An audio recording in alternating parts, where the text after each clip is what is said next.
সরকারের ভিজিএফ কর্মসূচির চাল বিতরণে অনিয়মের অভিযোগ উঠেছে। সরকারি নিয়ম অনুযায়ী প্রতি ভিজিএফ কার্ডের বিপরীতে 10 কেজি চাল পাওয়ার কথা থাকলেও অনেক ক্ষেত্রে সাধারণ মানুষকে দেওয়া হচ্ছে মাত্র 8 থেকে 9 কেজি চাল। বৃহস্পতিবার তারা পৌরসভার 5টি কেন্দ্রে চাল বিতরণের সময় সরেজমিনে গিয়ে দেখা যায় এই অনিয়ম। এতে দরিদ্র ও নিম্ন আয়ের মানুষ তাদের প্রাপ্য সহায়তা থেকে বঞ্চিত হচ্ছেন বলে অভিযোগ পাওয়া গেছে।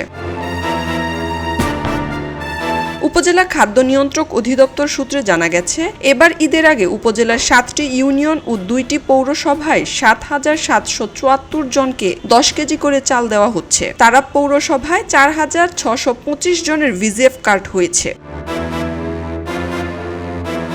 সরেজমিনে গিয়ে জানা গেছে, চাল বিতরণের সময় সরকারি নির্দেশনা অনুযায়ী 10 কেজি দেওয়ার কথা বলা হলেও বাস্তবে ওজন করলে দেখা যায় প্রায় 8 কেজি থেকে শুরু করে 9 কেজি। চাল ডিজিটাল স্কেলে করে মেপে দেওয়ার কথা থাকলেও চাল আনুমানিকভাবে বালতিতে করে কোনো রকম দায়সারাভাবে চাল দেওয়া হচ্ছে কার্ডধারীদের। তবে অনেকেই বিষয়টি জানলেও ভবিষ্যতে তালিকা থেকে নাম বাদ পড়ার আশঙ্কায় প্রকাশ্যে প্রতিবাদ করতে সাহস পান না। সংশ্লিষ্ট কর্মকর্তা এ সকল বাড়তি চাল খোলা বাজারে বিক্রি করে বলেও অভিযোগ ভুক্তভোগীদের।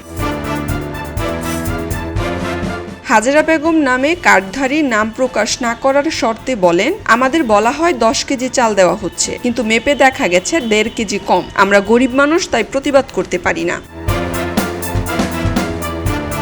স্থানীয় সচেতন মহলের মতে, ভিজিএফ কর্মসূচি মূলত অসহায়, দরিদ্র ও নিম্ন আয়ের মানুষের খাদ্য নিরাপত্তা নিশ্চিত করার জন্য চালু করা হয়েছে। সেখানে যদি ওজনে কম দেওয়া হয় বা অনিয়ম ঘটে, তাহলে প্রকৃত উপকারভোগীরা ক্ষতিগ্রস্ত হন এবং সরকারের মানবিক উদ্যোগ প্রশ্নবিদ্ধ হয়ে পড়ে। তৃণমূল পর্যায়ে চাল বিতরণের স্বচ্ছতা নিশ্চিত করা অত্যন্ত জরুরি। এ ধরনের অনিয়ম রোধে স্থানীয় প্রশাসনের নিয়মিত তদারকি, ওজন মেশিনের ব্যবহার এবং উপকারভোগীদের উপস্থিতিতে চাল বিতরণ নিশ্চিত করা প্রয়োজন। এ ব্যাপারে উপজেলা খাদ্য নিয়ন্ত্রক আরিফ মোহাম্মদ বলেন, আমাদের গোদাম থেকে যদি কম হয় সেটা আমরা ব্যবস্থা নিতে পারবো, কিন্তু বাইরে যারা দিচ্ছেন ওনারা যদি কম দেন বা কিছু, সেখানে আসলে আমাদের করার তেমন কিছু থাকে না। খবরের কাগজ, নিখাদ, নির্ভীক, নিরপেক্ষ।